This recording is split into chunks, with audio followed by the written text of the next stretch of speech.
मैं मुल्ला नसरुद्दीन के साथ एक स्टेशन पे बैठा था, ट्रेन लेट हो गई थी।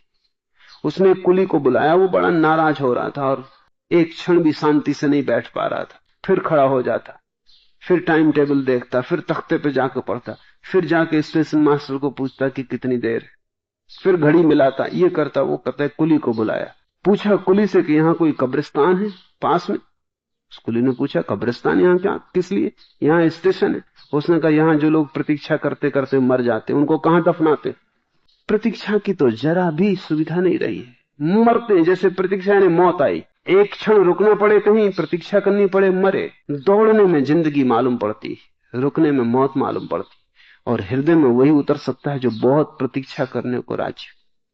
हृदय और मस्तिष्क में इतना फासला है कि प्रतीक्षा, ऐसा मत सोचना कि पास पास, शरीर में पास पास दिखाई पड़ते हैं कि हाथ भर का फासला है, लेकिन मैं तुमसे कहता हूं कि हृदय और मस्तिष्क में उतना फासला है जितना फासला दो चीजों में और कभी भी हो नहीं सकता। ये बिंदु दो अत्यंत विपरीत बिंदु हैं, इनमें जमीन आसमान का फासला है।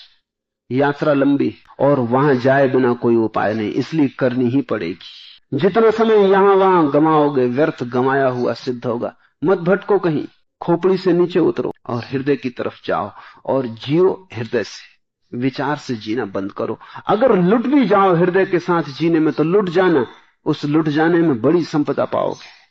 और अगर सिर के साथ जीकर जरा भी ना लूटे और दुनिया को लूट लिया तो भी आखिर में पाओगे खाली हाथ जा रहे हो, कुछ कमा ना पाए, जिंदगी गंवा दी। केवल वे ही जीवन की संपदा को पाते हैं जो हृदय